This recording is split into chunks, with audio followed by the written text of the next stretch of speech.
Hi, did you know that there are different styles of yoga? Well, joining me today on Spiritual Invitation is Mark Fahey, and he's here to share his expertise in yin yoga. Now, Mark has been teaching yin yoga since 2011, and he is registered with the Yoga Alliance. He did his teacher training with Paul Grilly, who's considered by many to be the godfather of yin yoga. Mark is a teacher at Sacred Rivers Yoga in Glastonbury, Connecticut. Mark, welcome to the program. I'm glad to be here. I'm so glad you are. We've been talking for a long time, and I've been excited to have you on. And it's going to be great to learn about this today. Now, let's just start with your spiritual journey. When did it begin for you? When I was 15 years old, I had an influential friend who gave me a book to read, and I read it, and since then I've been pursuing different genres of spirituality and religion, and I find it fascinating. Yeah, so you've kept it up ever since you were a teenager then, just looking into different areas and different topics, excuse me. So what is yin yoga? So yin yoga is a style of yoga that uses the Taoist system to categorize postures based on yin. So what makes a yoga posture yin is the tissue that's affected. So for the most part, in a yin practice, the tissue that we're affecting is ligaments, tendons, bones, cartilage, fascia, and to a lesser extent, myofascia. And those tissues, by the way, are considered to be yin tissues because they're not elastic, they're plastic, which means they don't tend to lengthen, but they could be reshapened. And another consideration to make a posture yin is the amount of energy that's used to hold the posture. So in a yin posture, you're not really expending a lot of energy. What's happening is time, gravity, and the posture are working to stress those tissues that I mentioned. And if the stress is appropriate, meaning not too little or not too much, the body's going to respond by strengthening those tissues. So is it like a slower stretch kind of thing? Or Well, we use the word stress as opposed to stretch because we're working in tissues that really can't be lengthened but can be reshaped. Kind of reshaped. Yeah. And just to clarify, now you call it yin, Y-I-N. So is that the same as when people say yin and yang? Yeah, it's the same yin and yang, except for, some people pronounce it yin and yang. I pronounce it yin and yang, and it seems probably half the people I hear say yin and yang. I've heard it both ways, right. Yeah. All right, and just very 101, yin energy is when we take in, and yang energy is what we give out? Yeah, so there's different ways of categorizing things as yin and yang. Something that's bright is yang, something that's dim is yin. Female is considered yin, male is considered yang. Something that's still is yin, something that's dynamic or moving is yang. And this, the same thing could be yin or yang depending on the lens that you look at it through. A really good example is the heart. So the heart is hidden, which makes it yin. But in terms of movement, it's very dynamic. It's constantly moving, so it's very yang. And you could say that about so many things. Like the moon is considered yin, but in terms of if you look at a full moon on a clear night, it's yang in terms of its brightness. Okay. So there's the sort of endless. You can have both components. So even an individual, you have yin energy, and you also have your yang energy, and the point is to find the balance of that, or will you always lean one way or the other? Yeah, well, in traditional Chinese medicine, they believe that if we get out of balance with our yin or our yang, that something's going to happen. We're going to get sick, we're going to injure ourselves. And I like to add on that we're going to harm others, which is obvious for yang, and that's not so obvious for yin. So if we're too yin, we could harm others by gossip or backbiting, keeping a secret. All those things you could sort of categorize as yin. And yang behavior that harms others is obvious. We know what those things are. So you mean striking out or overpowering in some way, either verbally or, Talking. Listening is yin, talking is yang. Okay, yeah, that's a good way to... You know, somebody that has all the answers is very yang. All right. So it's finding the balance. Now, you had said to me that yin yoga was very spiritual for you. How is that? Well, I had something happen to me spiritually a few years ago. I guess it's 10, 11 years now. And that's really when my yoga practice changed.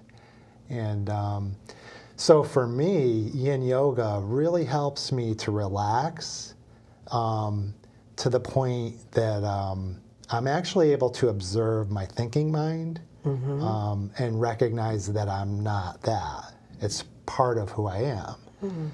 And also my emotions.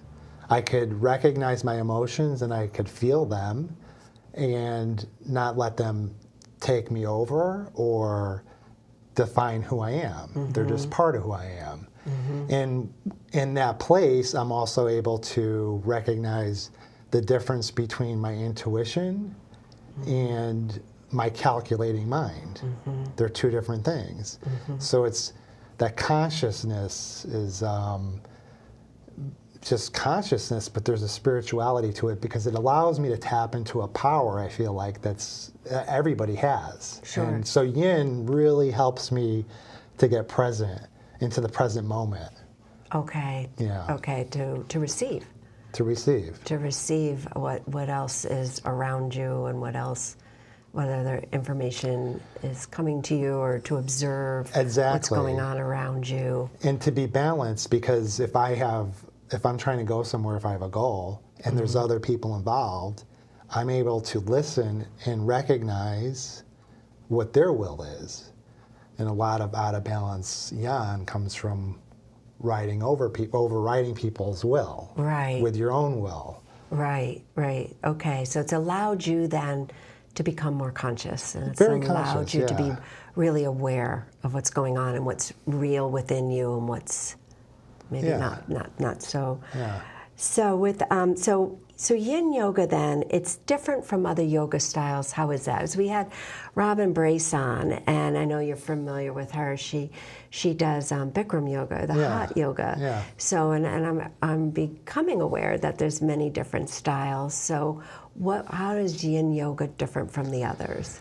Well, so in the spectrum of yin and yang, yoga is sort of on the yin side of activity. Anyways, I would think so, right. So playing football or rugby or being a combat soldier would be very yang. And yoga's over here. But within the world of yoga, Bikram is yang. It would be very yang. Compared to yin. Sure. And it's that way because of the heat. It's 105 degrees. It's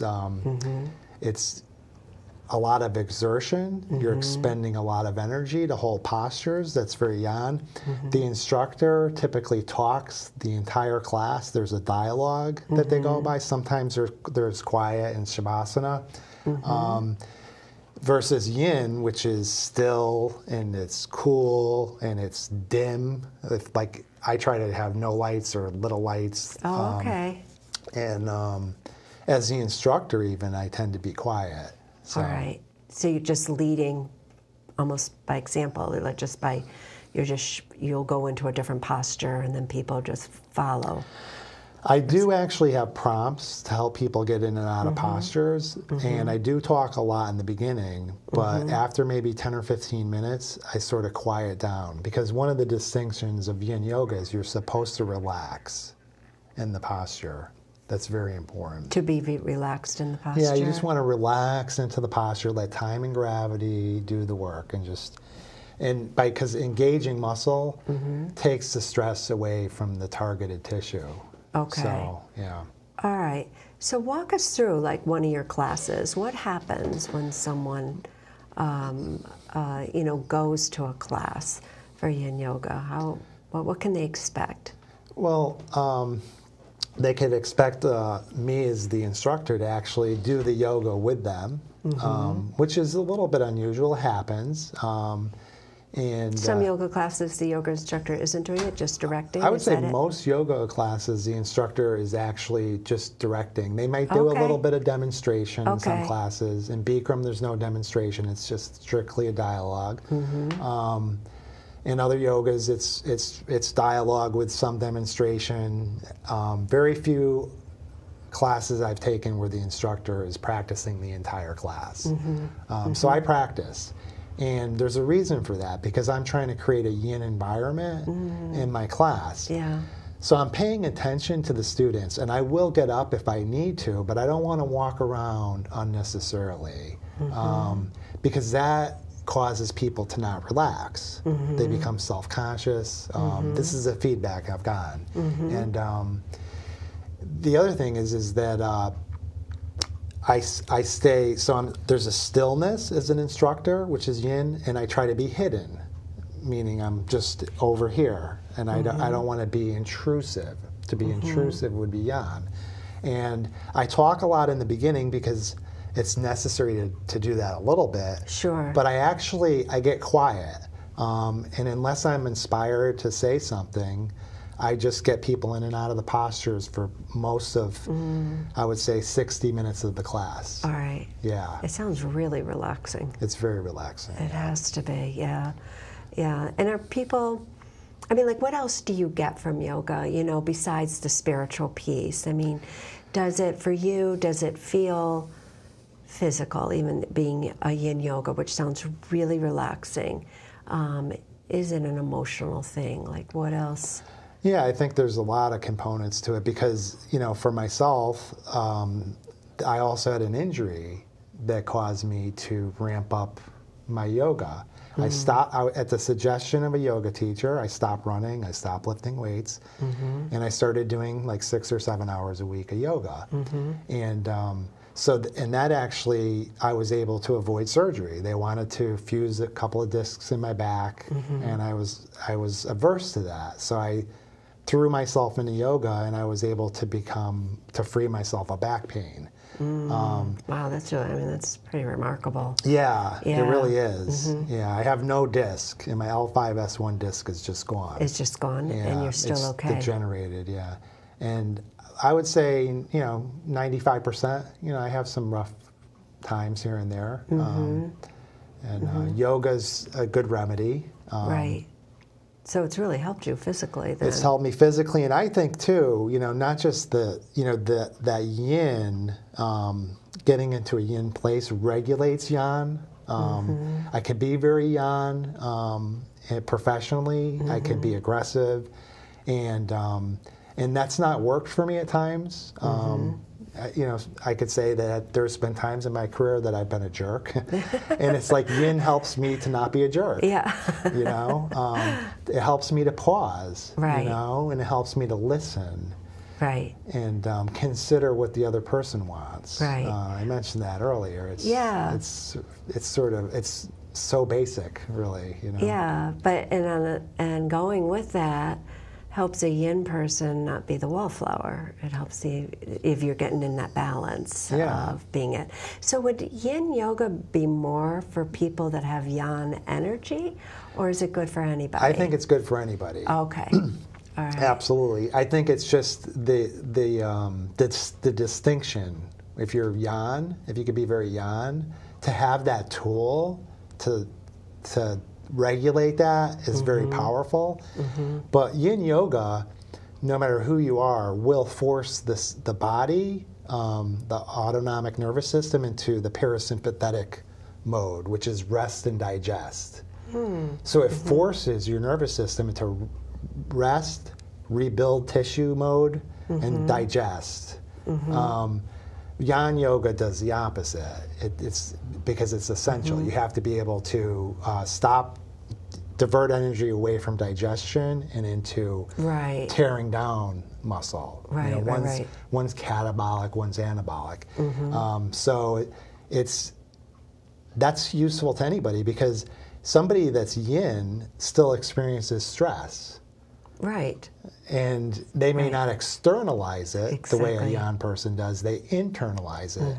So yin could help them to still get into that restful place, which is very good for the body. So it just, yeah, it's so good. So I can see that then when it would be helpful for anybody. If say somebody's watching now and they're thinking, well, I've never taken a yoga class and it can be intimidating starting something new, you know, what would you say to them? I mean, is it just very unique? You know, you're sitting on your mat and it's just your world, so it's not a comparison thing. It's not. Absolutely. Like, you know, if you saw me in most of my yoga postures, I'm not a very flexible person. So it's not about how the posture looks. Okay. I'm getting all the benefits of doing yoga because of the practice. And the truth is that I'm never going to be on the cover of any yoga magazines. You know, I just don't have that kind of anatomy. Yes, right. And it's okay. It is okay. I'm glad you're saying this. Yeah, right. I'm not doing it for the looks. I'm doing it for because I feel better. Yeah, the benefits. Emotionally, mentally, spiritually. You know. Yeah, so anybody can feel comfortable then. Absolutely. Going. It doesn't matter if you can touch your toes. It doesn't matter if you can touch your toes. Just go. Yeah. Just go and experience there's it. all types of different yoga. There's gentle yoga. I mean, for somebody that's really nervous that it's going to be too much, you could try gentle yoga, restorative yoga. Yin yoga is sort of in that category of, you know, just sort of on the mat. Yeah. Not doing too much. Right. Right. Sort of, it feels very safe for a beginner, you know. So what do you think it is about yoga that it's the one that I think has taken off? You know, it's a spiritual practice. There's so many spiritual practices, and I don't know if it's just more visible or what, but I mean, there's yoga studios popping up everywhere, and it just seems across the board, men, women, young, old, you know, people. You know, mainstream is just really engaging. I don't know if it's just my perception or... I think that's very real. It's happening. You think, right? It is real. And so what do you think it is about yoga that reaches so many people? I think there's a number of factors. Okay. One is that it's a way of avoiding medical treatment for some sort of physical problem. There's a lot of people that have experienced some sort of healing in yoga with their backs. It's not a unique story of mine. It's pervasive. The other is that I think we all struggle with stress and sometimes a little anxiety or depression, and yoga can be very helpful for those things too. So that's a way of avoiding the pharmacological solution, right? And I think also, too, that if we consider the way things were 100 years ago and how they are today in terms of the amount of responsibilities and stress that we have, I think that some of the religious methods or processes that might have been helpful are not as helpful as yoga is, because yoga is dealing with the emotions, the physical, the mental. You know, most yogas will bring you into some sort of a meditative state, and the method's different, and that's hard to do. And I think even just emotion, yoga encourages access to emotion and feeling emotion, and a lot of us took our religious training or whatever, and I know myself, I sort of twisted it around as a way of avoiding emotion. You know, spiritualizing things, or so with yoga, it's hard to do that. You have to be with yourself. You have to. The way you're describing it, you're doing a really good job too, because I'm getting a clearer vision with it. Is that you know, we are physical, emotional, mental, spiritual beings, and being in a class or practicing on your own with yoga. It's just all of you being right there on the mat. So being present, it's forcing you to be present and to, you know, would you say be present, and in being present, it kind of opens you up to consciousness? Would that make sense? Yeah. Yeah, a little bit. Making you aware of who you are within and then outside yourself? Absolutely, yeah. I think it's Yeah. everything to do with within. And then once It you is, have okay. that presence and stillness with yourself, the world takes on a different look, you know? It's So why'd you become a yoga teacher? because of all the benefits that I described. Yeah. I just got so many benefits, and I wanted to be able to share it. And It must be rewarding. I mean, it is rewarding. You know. It's very rewarding because it's. I have a job that's challenging at times, and every Thursday night I'm going to teach yoga, and no matter what, so you look I'm forward teaching to yoga. that. Right. And it's like, and it's not about me. I'm teaching yoga, and I'm going there for the purpose of helping people and giving them access to this experience. You know, because I try to create a very yin experience, which is unusual. It's not something we do a lot in our culture. You know, because in a It's yin not. class, you're going to accomplish a lot while doing very little. It's very non-Western. All right. It's, Is that the biggest challenge then, you think, Yes. to yin yoga? Is for people to, accept that, as you say, you're doing very little, but then to yes, really to be still in just discomfort. to be still and be comfortable with that. Because it's a little bit uncomfortable, yeah. Right. It's because it could be a little achy, and you're just sitting still with that. For myself, I'm able to push myself through hard things. That's always come natural to me, and I've injured myself doing that. But to sit still, that makes me more conscious, and it makes me more resilient and tolerant of my inner world. You know, and consequently everything around me.